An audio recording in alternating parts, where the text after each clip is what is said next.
ఓం అస్మద్గురుభ్యో నమ. శ్రీ పెరంబుదూరు ప్రియ భగవద్బంధువులారా, ఈరోజు మనం శ్రీ రామానుజ చరిత్ర అనుసంధానం చేసుకోబోతున్నాం.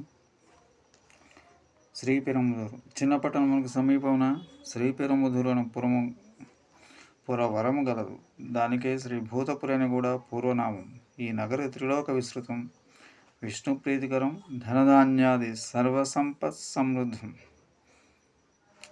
అది దానశీలులకిక్క సకల ఫలజాత నిలయం, ప్రకృతి శోభాలయం, సుఖ పికసారిక మయూరాది మధుర పక్షి పూజితములటు వీణుల విందు కూర్చుచుండును.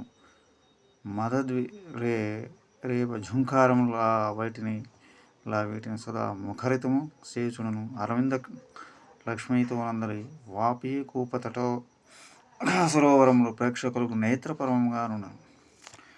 ఆ నగరములందరి ఉపవనముల్లో సదా స్త్రీ పురుషులు సంచారం చేయుచుందరు. వేదాధ్యయనశీలను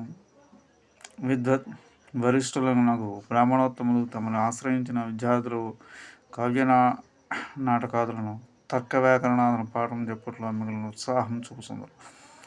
వేదాంత ఘోషం ఉన్న నగరం సాగరమనముడు బోలనై గూర్ణమానమగుచున్నది.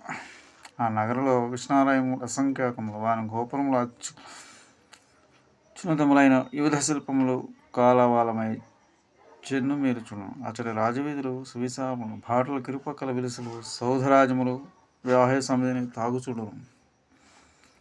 గజవాజీ సమాకీర్ణమైన సూరవర పరివృతమైన ఈ పురి దక్షిణాది నెన్నిక గన్న నగరముల్లో ఒకటిగా వాసిగాంచి మించి ఉండను.